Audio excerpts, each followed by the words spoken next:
Good morning. My name is Sherry Douglas, and I'm the Associate Vice President of Student Services. When I started at Chadron State in 1990, 26 years ago, I started in financial aid, and I'm still with financial aid. And so I have 26 years of experience, and so I hope the information I'm going to share with you today is the truth. And I believe it is. I know it is. Anyway, what my job is today is to help you understand how financial aid is awarded, how it gets applied to the bill, and making that all run together very smoothly. So we're making sense, your students' financial aid in the bill. And to start off, financial aid are awards that are given to students to help them cover their educational costs. Some awards are, whoops, that's okay. Financial aid is made up of student loans, grants, work study, and then we have scholarships in addition to that. So when we're talking financial aid, we're not talking just grants, we're talking about the whole group of scholarships, loans, work, grants, okay? Grants are need-based aid, and they do not have to be repaid. And it's based on income. You have to complete the FAFSA. It's based on income, number of students in college, and the number of family members in the household. And then there are other factors that determine your grant-based or your grant need. There are three types of student loans. We have 2 student loans and 1 parent loan. Loans are subsidized, unsubsidized, and then we have the parent loan. Subsidized is a need-based loan. It does not get repaid until the student graduates 6 months after, and interest does not accrue until then. Unsubsidized, on the other hand, is interest accruing right away at the point of disbursement. And so that's always a loan that we try to encourage students to pay that interest while it accrues while they're in school. About every 3 months, a student, if they have an unsubsidized loan, they'll get a statement in the mail that says this is how much interest has accrued over this last 3 months. And we always encourage students to pay it because it can accrue, and then when they graduate, we've got accrued interest and paying interest on interest, and it's all capitalized. And so we want students to pay that interest if they can afford to pay that interest throughout their college career. In addition to the 2 student loans, we have a parent loan, which is awarded as a last alternative.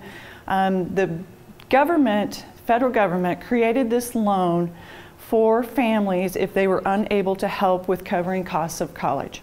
And so it's always a loan that we award last. And again, this one is interest accruing while the student is in school, and interest starts to accrue at point of disbursement. Any questions about that? Parents are the borrower. Why a parent loan? Again, like I talked about, if a student doesn't receive enough financial aid to cover their college expenses, then the parent loan is available to help assist. Work study is also a need-based program. You have to complete the FAFSA to be eligible. It's awarded on a first-come, first-served basis. We get a certain pool of money from the federal government, and again, we award that, and then once it's gone, it's gone. So it's awarded on a first-come, first-served basis. So we encourage students to get their applications in as soon as possible so that they get considered. Work study, we do not find a job for the student. We ask the students to look for jobs that are going to fit them, that best in maybe their area of study or works best for their schedule. The jobs are available usually on the HR payroll site, so when we have students that are awarded work studies, we'll notify them to let them know that the positions are available on the HR site to go ahead and search those, and that usually happens about the Friday before school starts, so they can't line anything out before that time. When they get paid every 2 weeks, and so it's money that they earn throughout the semester, and they can use that to pay for their personal expenses or any expenses they incur during that time. It's just like having a job. All right, scholarships. So we've talked about grants, loans, work, and scholarships. There are 4 different types of scholarships. We have tuition waivers, we have room waivers, we have meal waivers, we have foundation scholarships, and then we also have outside scholarships. Not we, Students bring those outside scholarships with them. Outside scholarships are like your Legion, your Rotary, your Elks, any of those foundation buffets. Those are considered outside scholarships. If students are receiving those outside scholarships, they are required to let us know what those are so we can include them in their financial aid package so we can help bring down their student loan debt and parent loan debt. So all of that has an impact. If we have scholarships that are not reported to us and we find out about them, we still have to make that adjustment to the student's financial aid because we have to take into consideration their scholarships as part of their financial aid package because we don't want them to have all this scholarship money and then take out loan money that they probably don't need. So we need to know about their scholarships. All right. The amount the student owes to CSC. What's going to show up on the bill is tuition, fees, room, and board. Books will not show up on the bill, so that's going to be a sidebar expense. Again, personal expenses, that does not include, or that's not included on the bill. That's expenses that they'll incur throughout the semester if they want to go buy a pizza or whatever. Toilet paper for their room, you know, those are those kinds of expenses. All right.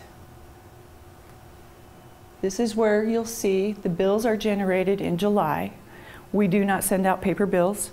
We will send out a notification to the student through their Eagle Mail letting them know that the bills have been pushed out to their student account and to go check them out.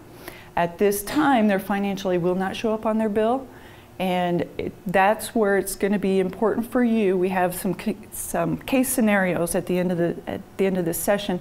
We're not going to be able to go over them, so I want you to review them. They're in your packet. When you receive your bill, or when the bill is pushed to their student account, or their MyCSC, or their dashboard, you want to take your financial aid, what the student's been awarded, take the bill.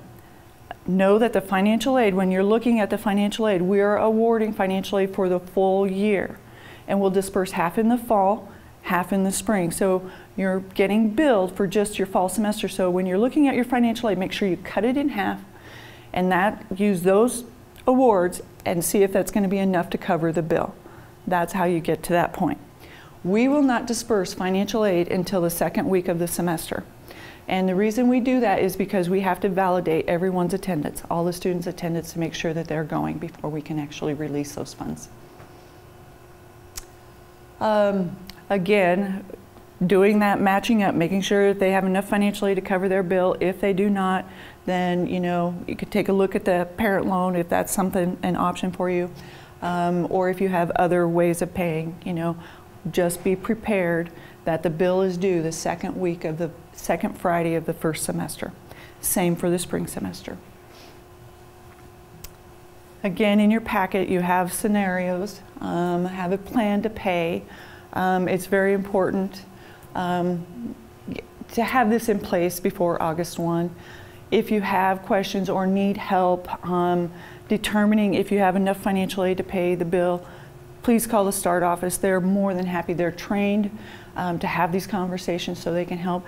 They can help you figure out if you need additional parent loan to help cover those expenses. I can tell you books. We're getting ready to go through a new bookstore. We're moving in the direction of doing e-books, and we're hoping that the cost of books through this new venture that we have is going to bring down the cost of books. So we're really excited about that. As we know more about what we're going to have for a bookstore, we'll roll that out to the students and let them know, and how they can go about purchasing their books. One thing I do want to say about when you're looking at the financial aid and you're looking at the bill and trying to see if you have enough, work study, again, like we talked about, is money that they earn throughout the semester, so it's not an award that will be applied directly to their student account. So take that in consideration when you're doing that matchup. If the bill is not paid by that second Friday, this is what happens. We assess a 2% late fee not to exceed $100. We put a hold on their account, which means that they'll not be able to register for any future terms. If they decide to transfer, which we hope they do not, we will not release transcripts to send to the other institution. If it gets serious, if we get down to middle of November, December 1, and we still don't have a bill paid, then we probably will be asking them to go home because the bill was due the second Friday of school. This is why we're having this conversation. Have a plan in place, because I don't want to be the one knocking on the door saying, "I'm sorry, you can't stay. You need to pack your bags and go home." Before we actually do that, we'll remove them from their meal plans. Hopefully that will get their attention. And I'm going to tell you from my experience, and from last fall, we had about 60 students that were on the verge of being sent home, and the majority of them were just simple fixes because they had something that they missed on their to-do list for their financial aid, or they didn't accept their financial aid, or didn't accept enough financial aid, didn't understand. So I don't want them to be in that position. So we want to make sure that to-do list is cleared off and make sure that those awards are accepted, and everything will flow through nicely. So please help. If we send them home, we still have the bill. We'll eventually turn it over to collections if it's not paid. And again, the hold will still stay on the account. I say this to you because I don't want to scare you, but it's real. And like I said, I don't like sending students home. It's not my gig, and I don't enjoy it. And I just don't want to see you in that situation. Okay? 5 more minutes? So hurry. Okay? Like I said, I don't want to scare you. It does happen. I don't want to catch you off guard. We want you to know and understand. We want the student to be successful, and we don't want to be hounding the student about paying their bill or ripping them out of the cafeteria because they didn't pay for their meals, etc. We don't want that to happen. Starting early is important. We do have a June 1 priority deadline, and if students have everything in place by that June 1, everything should fall into place very nicely. Get the money in order, make sure they go to class so we can disperse the aid on time and get their bill paid. And we care, and we want this to be a good experience, and we want them to have we want them to have the best experience throughout their college career. And we're committed, we at Chadron State, we're committed to seeing that through for them. So, okay, any questions? No? Really? Really? I guess I have one. Okay, good. But it's about books. When they have their course schedule, how soon will they know? Will they get a book list? Let me tell you where we're at. Okay. We haven't solidified all of that yet. We are in the midst of, we haven't wheeled down to 3 bookstore options. And so we're hoping in the next 2 weeks we will have a bookstore in place. And as soon as we do, we will know exactly what needs to happen for the student. Probably as I see it, once we unveil the bookstore, because it's going to take a little bit of time to implement, I'm going to say by July 1-ish, we should have everything in place and students will be able to purchase their books online. So, okay. Yep. But will it be a book list? Like it depends on which vendor we pick. I mean, what I'm wondering is, I'm just going to be upfront with you. Thank you. Amazon is cheap. Yes, it is. So would I have a book? Would we be able to have access to what textbooks are required to go to Amazon? Absolutely. Okay. Yes. Thank you. Yes. And from what I understand, after being a part of these vendor presentations, that it's going to be very competitive with Amazon. Oh, it will be? Okay. I think so. Okay. Which is fabulous, yes. I think. Sure. Well, you just mentioned too, as far as ebook goes, it's not necessarily an ebook, but you can actually order them online and have an actual book in your hands. Yes, yes, there is a difference. And we do both as an institution at Chadron State. There are ebooks that students can buy and they just access it online. Right, Sarah? Okay. Then there are books, ebooks. We'll do the ebooks. You can order the book and it will be physically shipped. We're not quite sure how the shipping is going to take place. We may have the books shipped here and have the students come pick them up during orientation. Again, when all of this unveils, we will have the answers and we'll roll that out to the students. Okay. Any other questions about the books? About your bills, the tuition fees, room and board? Yes.